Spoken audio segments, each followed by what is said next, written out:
3, 2, 1. Hello, and welcome to the Fighting Moose podcast. I'm your host and narrator, Jason Hendrickson. This is a podcast where I retell stories, some fictional and some historical, that can be enjoyed by people of all ages. It's been a while since I've released a story. I feel bad about that, but I did have a 10-day vacation, and then I got crazy busy for some reason with work and stuff, but here we are today. I'm back in the studio, ready to pump out some great stories being read by myself. Today, we are going to read the story titled The Three Bears of Porcupine Ridge from the book with the same title, written by Jean Thompson. As we work our way through the summer, make sure to check out your local library to see if they have a summer reading program. My local library is running a program where you get tickets to put in drawings for prizes, and then you'll also get entered into the grand prize drawing of a $300 gift card. That sounds awesome, and just the other day, I earned my halfway prize of making it to 750 minutes. The goal for adults is 1,500 minutes. So be sure to check out the local library and see if they are doing anything fun this summer. Now, let's turn to today's story. I hope you enjoy. Let's begin. Liftoff. We have a liftoff.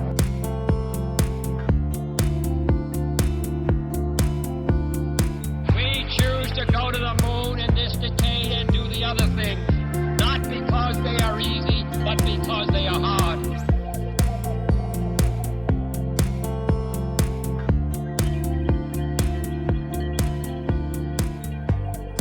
The Three Bears of Porcupine Ridge. Woof, woof, woof, called the little black mother bear gruffly, turning over a rotten log with her snout and uncovering a fine ant's nest. Woof, woof, answered back the two round black balls of animated fur, the cubs, as they scrambled eagerly and clumsily over the log and began to feed greedily upon their mother's find. The little black mother bear and her two cubs lived in a cozy den just below Porcupine Ridge, which happened to be far up on the side of Cushman Mountain. They were a happy little family, the three bears, and every day the two cubs grew more ball-like and lovable to their patient mother, who always managed to lead them to the very best feeding places. Through the dense, dark spruce forests, far down into the swamps below she took them, where they fed happily upon young frogs or crayfish and the juicy sprouts of the skunk cabbages. Occasionally she would show them the way across the burnt swale where the wild raspberries grew luscious and red. The three bears nearly always slept inside their den the greater part of the day, but as soon as the hermit thrush began to sing her sleepy lullaby song, and the old gray hoot owl, who lived in a giant sycamore tree just below the ridge, hooed, then Mrs. Bear would nudge the two sleeping cubs with her snout and cuff them about with her great paws playfully until they were wide awake. Then off they would all three start in the moonlight to make a night of it in the forest. And they never thought of coming back to the den again until morning, when they had usually satisfied their pressing hunger.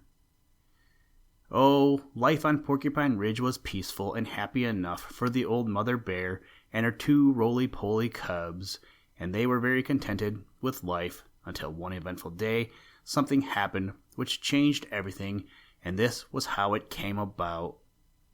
One night, when it was dark of the moon, Mrs. Bear discovered a great patch of ripe raspberries in the edge of the swamp, and so, while the two cubs were busy feeding upon the luscious berries, she suddenly became possessed with a keen desire for an adventure. So plunging deep into the swamp, she was soon across its treacherous quagmires, on through the dense spruce bush, and soon came out upon the far side of the swamp. She headed for the sheep pasture at first, but soon lost all desire for fresh lamb, for just then her keen nose had scented something far more desirable and delicious. It was honey. On and on scrambled Mrs. Bear through the sheep pasture, utterly forgetting the cubs. Past the rail fence she waddled, where sat the old gobbler turkey and his 10 timorous wives, fast asleep, but uttering little flurried peepings even in their dreams. But Mrs. Bear passed them carelessly by, and hurried on, with little eager woof-woofs, until she had come to the farmer's home lot, and then she knew she had found that for which she searched, for suddenly she came upon 5 beehives.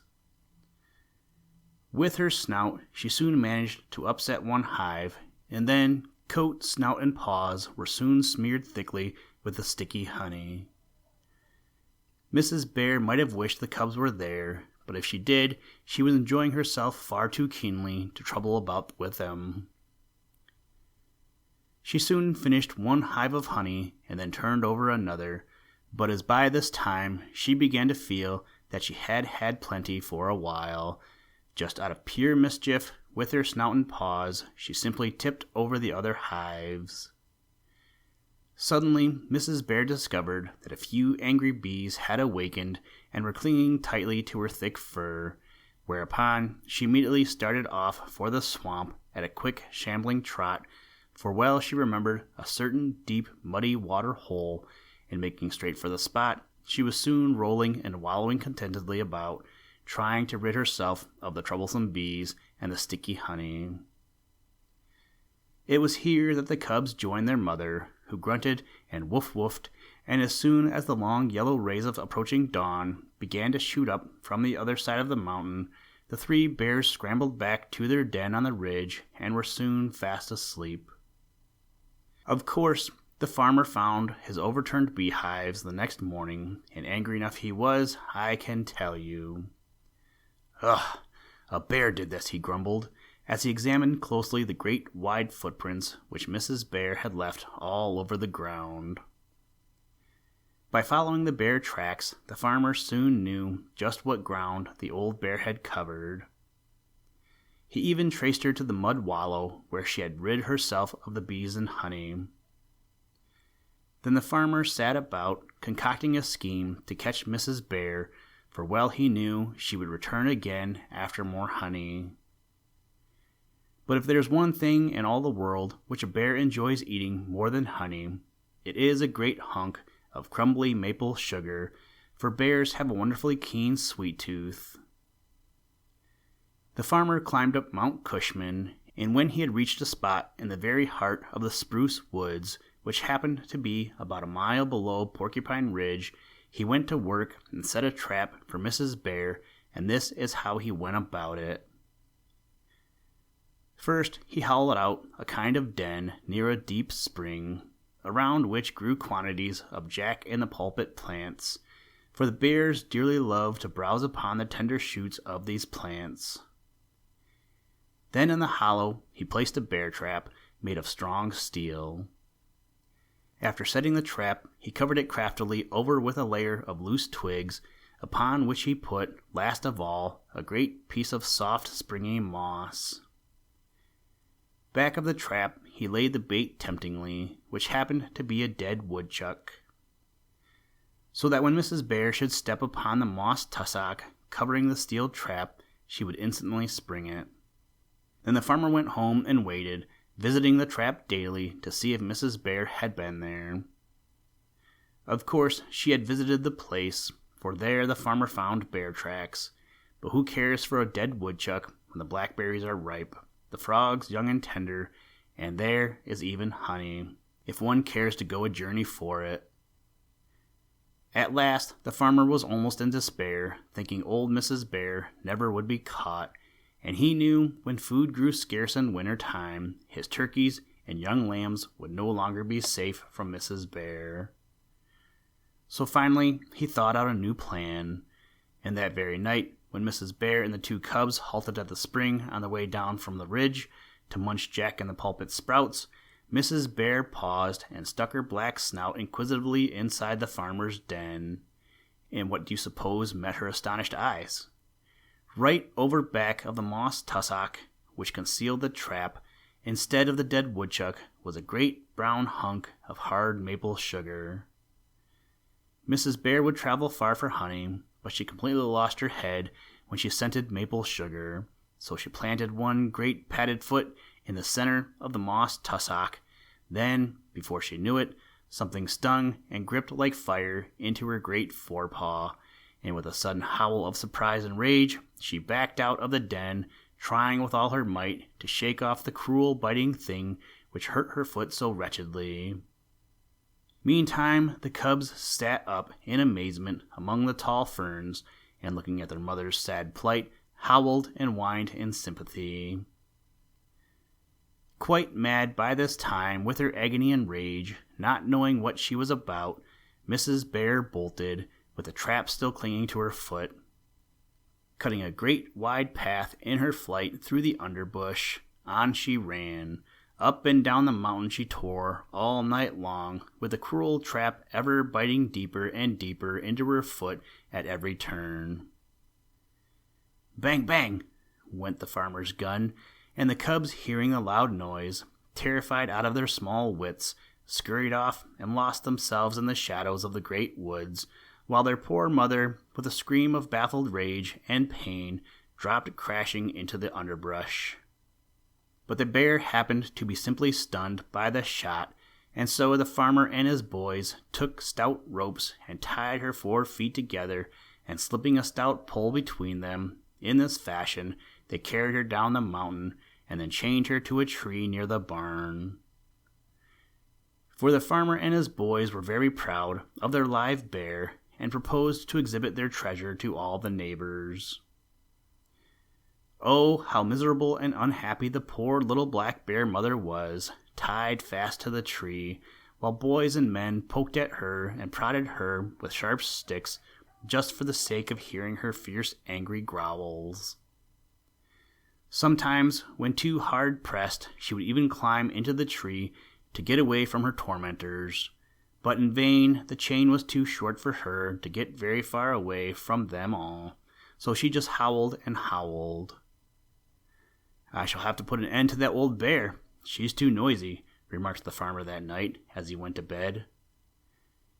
The moon came up that night over Cushman Mountain, big and yellow, and afar off among the thick, dark spruces, even above the singing of the frogs, Mrs. Bear's little round, alert ears had caught the sound of an occasional helpless whimpering cry, which seemed to her strangely familiar. It was the 2 motherless little cubs crying, hunting everywhere for their mother. Slowly but surely they were tracking her, and even now they were coming down the mountain slope, and very soon the mother bear, straining her little red eyes, caught sight of the 2 little round shambling forms of the cubs stealing from behind the barn. The next thing, they were all rubbing noses and woof-woofing together happily, while their mother fondled them eagerly, cuffing them playfully about with her free paw, almost forgetting about her smarting wounds. So delighted was she to have the cubs with her once more. But time was flying fast. Already had the old hoot owl come back from his night's wanderings and gone to sleep in his hole in the sycamore tree. Pale yellow rays had begun to take the place of the moon, which had set.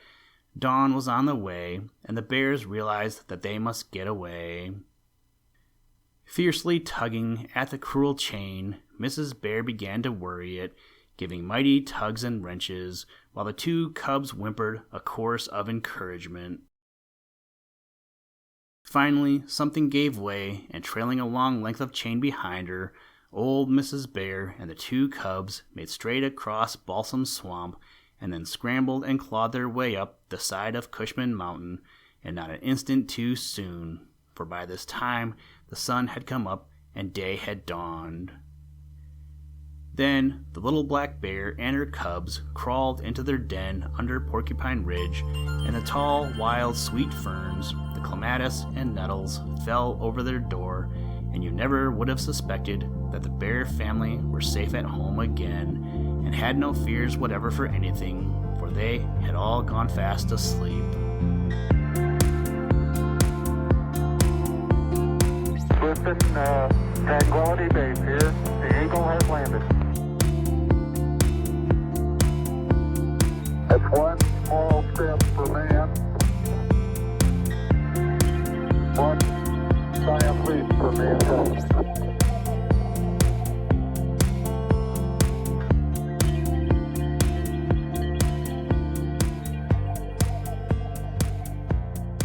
Thank you for listening to this episode of the Fighting Moose Podcast. Please join us next time as we read another exciting story. Today's music was provided by the artist Analog by Nature, and the audio clips were provided from NASA.